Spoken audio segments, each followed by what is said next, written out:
ముగ్గురిని బలి తీసుకున్న ఢిల్లీ కోచింగ్. ఢిల్లీలోని ఐఏఎస్ కోచింగ్ సెంటర్ బేస్మెంట్ లోకి ఒక్కసారిగా పోటెత్తిన వరద నీరు ముగ్గురిని బలి తీసుకున్న ఘటనకు సంబంధించిన వీడియో ఒకటి వెలుగులోకి వచ్చింది.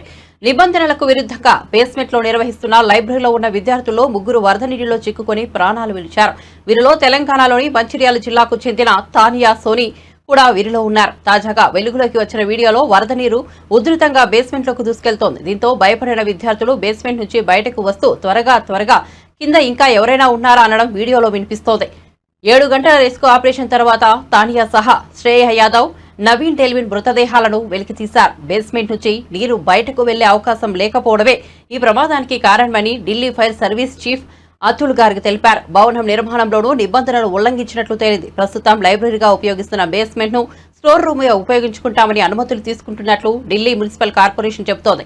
అలాగే అగ్నిమాపక శాఖ నుంచి నో అబ్జెక్షన్ సర్టిఫికెట్ కూడా తీసుకోలేదని వెల్లడైంది. ఈ ఘటనపై కేసు నమోదు చేసుకున్న పోలీసులు రౌస్ స్టడీ సర్కిల్ యజమాని అభిషేక్ గుప్తా, కోఆర్డినేటర్ జేస్పాల్ సింగ్ ను అరెస్ట్ చేశారు. దీనిపై ఢిల్లీ ప్రభుత్వ న్యాయ విచారణకు ఆదేశించింది.